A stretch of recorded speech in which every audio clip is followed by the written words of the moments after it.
Hey guys, welcome back. If you're new here, my name is Becca and today I have the mid-year book freakout tag.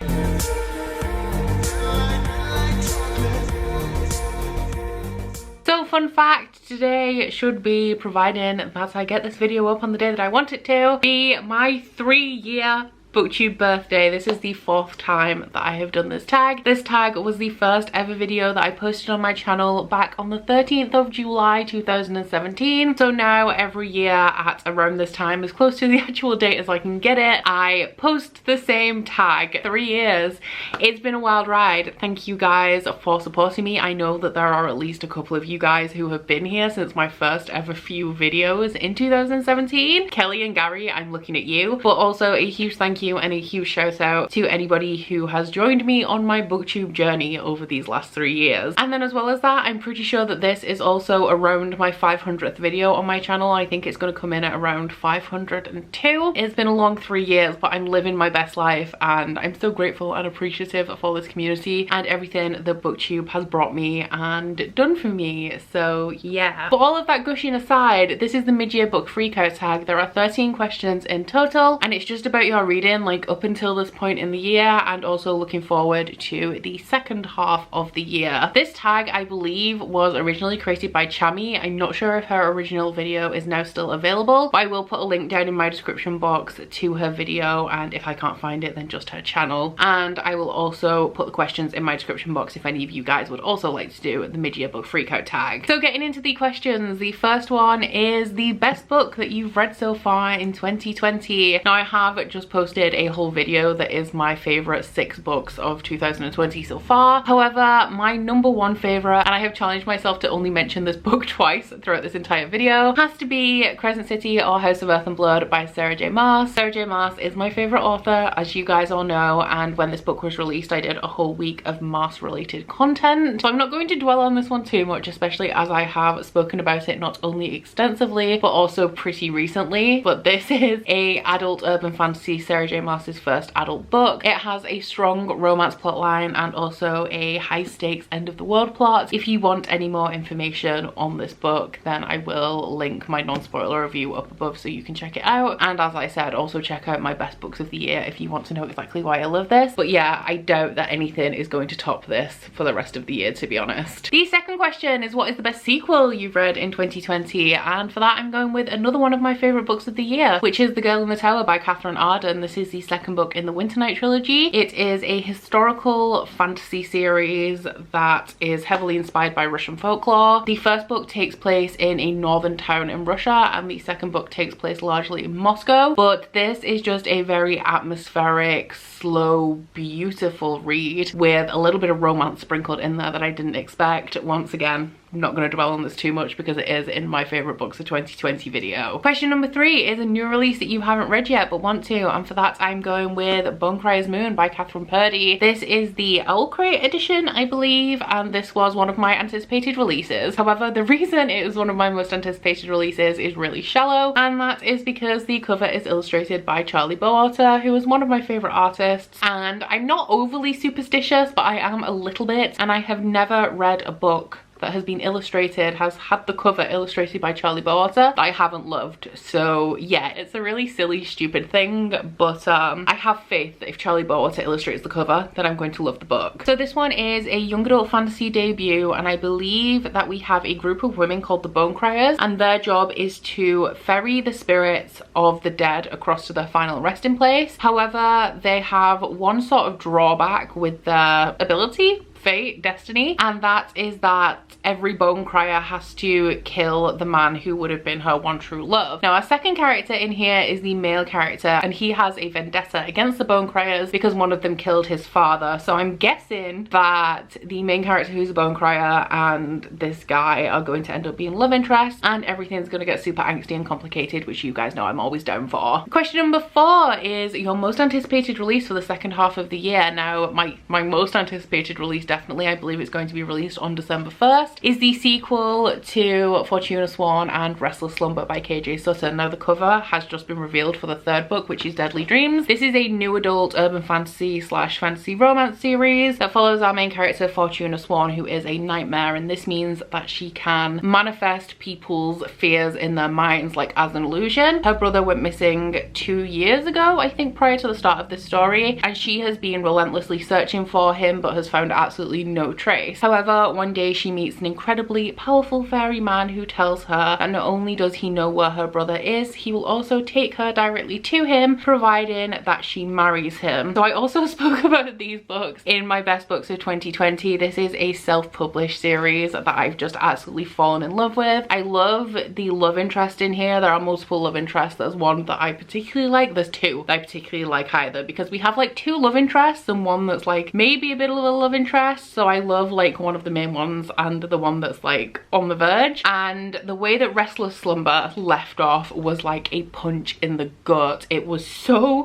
painful on multiple counts. Like I knew it was going to be painful because the author Kelsey did warn me, but something painful happens and I was like, okay, I prepared myself for this. I thought that this might be what it is, and then it just punched me again. And I believe that Deadly Dreams is also going to be extremely painful, but I love to hurt myself, so I'm very excited about it. Question number 5 is my biggest disappointment, and for that I'm very sadly going to have to say the Books of Earthsea by Ursula K. Le Guin. I'm currently up to the 4th book, which is Tahanu. So I've read A Wizard of Earthsea, The Farthest Shore, and The Tombs of Atewan so far, and I gave them all 3 stars, but enjoyment wise I'm just not having a great time with this series. This is a classic fantasy series that was written over a very large period of years. I think it starts in around the 60s if I remember correctly, and then where I'm up to at book 4 I think was published in 1990. The first book, A Wizard of Earthsea, follows a wizard called Ged who is extremely talented, and he goes to a magic school where he's showing off with his friends and he releases this dark shadow into the world, which he then has to go and hunt down. These are quite revered in the fantasy sphere, but the reading of them I just do not find to be particularly enjoyable. I appreciate them for what they are, and I appreciate them as a cornerstone of the genre. There are a lot of things that Ursula K. Le Guin introduces in here which would have been for the first time that have now been picked up in more modern fiction. For example, like Harry Potter has a magic school, etc., and this has a magic school. So there's definitely a lot of fantasy authors who've drawn inspiration from this series. I believe that Robin Hobb may have drawn a lot of inspiration from this series, but I do think that it is a series that was a very good starting point for the genre, but to a modern day audience it is not too enjoyable to read. I have different issues with all of the books in this series. I think that the first one was a little bit drawn out, second one I thought was well written but didn't have a strong plot, and the third one I thought had a strong plot but was extremely overwritten. So I'm not having a good time with this. I'm not even halfway through the book. I'm like here, so I have all of this to go, and I am a co-host for the Going Along, so it's likely I'm going to have to finish this, but I'm not having a good time. The next question is, what is my most surprising read of the year so far? And for that one I'm going with It Ends With Us by Colleen Hoover. This is also once again in my favorite books of the year, and this one is a adult contemporary that follows a woman whose father has just died, and she heads up to the top of this skyscraper to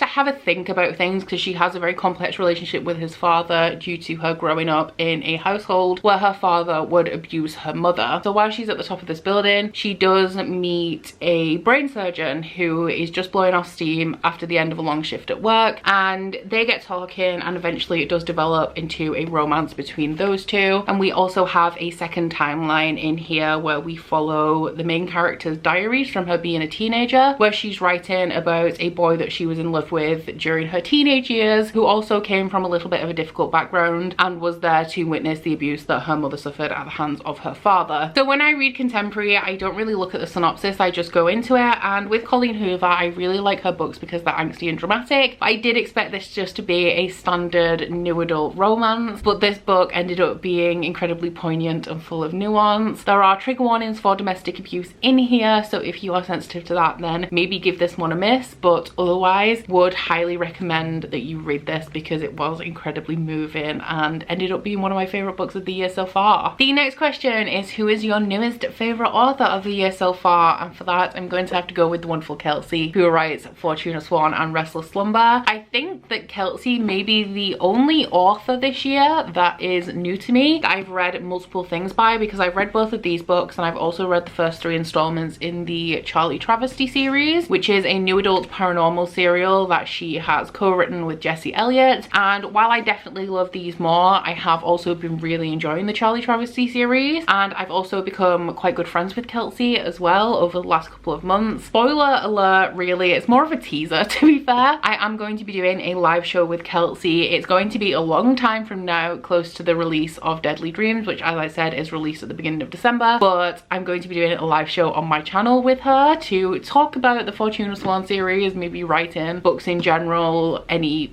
other upcoming releases she may have. Honestly, it's so far in advance I haven't really planned it out, but if that's something you're interested in, then keep your eyes peeled. The next question is, who is your newest fictional crush? Now there's many I could mention for this, like you guys know. I've been reading a lot of fantasy romance recently. Ones that I'm not going to dwell on, but of course count, are Hunt Athalar from House of Earth and Blood, and also Colith from Fortuna Swan. However, the question asks for my most recent fictional crush, and for that I have to say it is Desmond Flynn from the Bargainer series. Desmond Flynn in this, oh, like mad Rhysand vibes, like insane Rhysand vibes actually. The characters of Desmond and Rhysand are incredibly similar, but this is a new adult fantasy romance series that follows a siren, and this siren has a string of beads running up her arm because she owes over 300 debts to the Bargainer. Now the Bargainer is Desmond Flynn, and he has been absent from her life for many years, but one day he returns and starts to collect payment for all of the bargains that she has asked of him in the past. So super smutty, super angsty, so much sexual tension. Would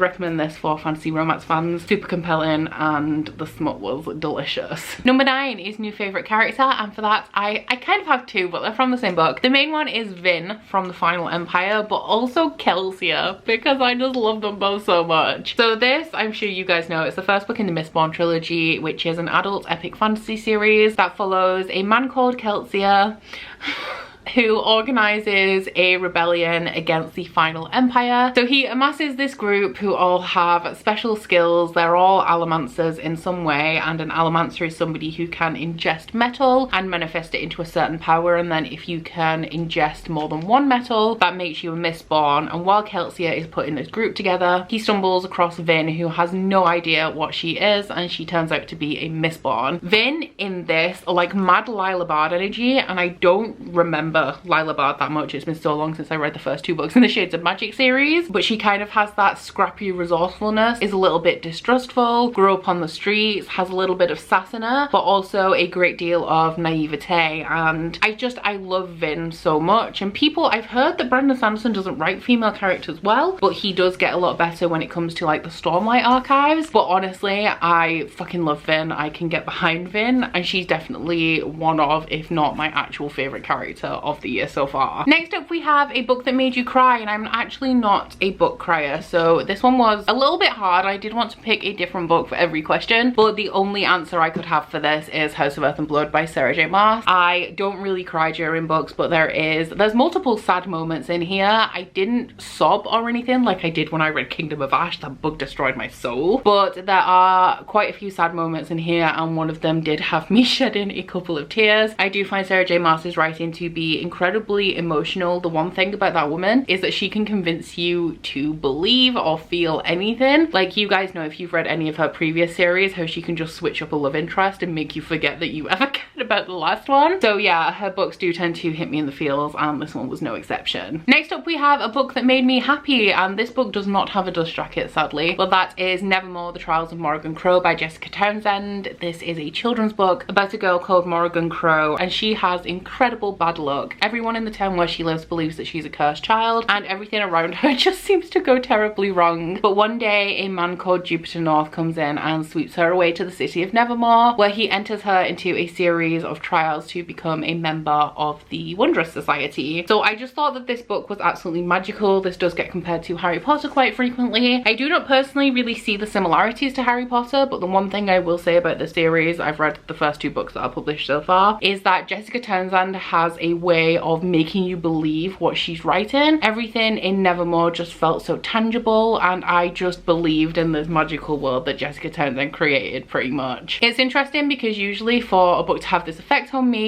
it needs to be kind of rooted in reality and also not over explained, but I need to have a good grasp of what's going on. But in this book, Jessica Townsend pretty much just says, we're gonna ride a human-sized cat, and I'm like, yeah, that's totally plausible, let's do it. This book just, it's so wholesome, you know, it just made me feel so happy and also sad for Morrigan because she goes through a lot of shit that she doesn't deserve. But overall, I think that these books are really well written, really immersive, and just heartwarming. The next question is the most beautiful book you bought or received this year, and for that one I was struggling for a while, but in the end I had to go with The Court of Miracles by Kester Grant. This is the Illumicrate edition that you can't see because of how damn reflective it is. The standard cover for this is navy and gold, but the Illumicrate edition is black and rose gold, and I just think it's absolutely beautiful. Also underneath the dust jacket it has a different sigil. I believe that this is the Assassin's Guild sigil and the standard edition has the Thieves Guild sigil on, but pretty much everything about this book is absolutely stunning. And yeah, I was blown away when I received this. This is my favorite book box edition, I think, that I've ever received because it is just that beautiful. I have also read this book. I had an arc off NetGalley. I read it quite recently actually, and this is a retelling of Les Mis. It is set in 19th century France, and it follows Eponine, whose sister has been sold into the Flesh Guild, which is the prostitution guild. So Eponine joins the Thieves Guild for protection and then starts to grow closer to Cosette with the idea of trading Cosette to the master of the Flesh Guild to get her sister back. And then the final question is, what books do you want to read before the end of the year? And as I say every year, all of them. There's so many that I want to read, so many series that I want to finish, but I have selected 3 that I would very much like to read before the end of the year. The first one, well, it's not really 3, technically it would be 5, because first up we have A Strange Hymn and also the rest of the Bargainer series by Laura Thalassa, which is the sequel to Rhapsodic. Honestly, I could just binge this entire series right now if I didn't have a TBR that I needed to read. I also have The Deck of Omens by Christine Lynn Herman. This is the sequel to The Devouring Grey, which I believe I also read this year and was also a book that quite surprised me because I didn't think too much of it going into it, but I ended up finding that the first book was incredibly immersive and really compelling. So I'm excited to see how the duology wraps up. And then we also have Ruthless Gods by Emily A. Duncan. This is the sequel to Wicked Saints, which is a book that I read last year and I didn't love it. I really enjoyed the characters in that, and I think that it has great potential, and I like how Emily A. Duncan has created 3 characters that are horrifically unlikable and sort of thrown them all together on different sides of a war and made them like hash it out. Allegiances just keep flip-flopping throughout the first book, but I did think that the writing could have been a little bit better. The construction of the plot could have been a little bit better. But I am still really interested in seeing what happens in Ruthless Gods because, like I said, we have 3 pretty unlikable characters in here and they're all gonna duke it out at some point, maybe in this book, and one of them is incredibly evil and I stan it. So yeah, I would like to get to Ruthless Gods this year as well. Okay, so that is about it for my mid-year book freakout tag. I'm not going to tag anybody, but if you would like to do this tag, it is getting a little bit late on, like past the midpoint of the year, but like if you still want to do this tag, then consider yourself tagged. And please let me know down in the comments, what should I ask you? Let me know what book this year has made you cry in the comments. But that's about it for the mid-year book freakout tag, guys. So please don't forget to like if you liked it and subscribe if you wanna. If you head into my description box, you will find a link to my Goodreads, Instagram and Twitter if you'd like to follow me on any of those, as well as link to my Bookish body butter and candle website, the Instagram for that, and 10% off discount code. But that's it from me today, guys. Bye!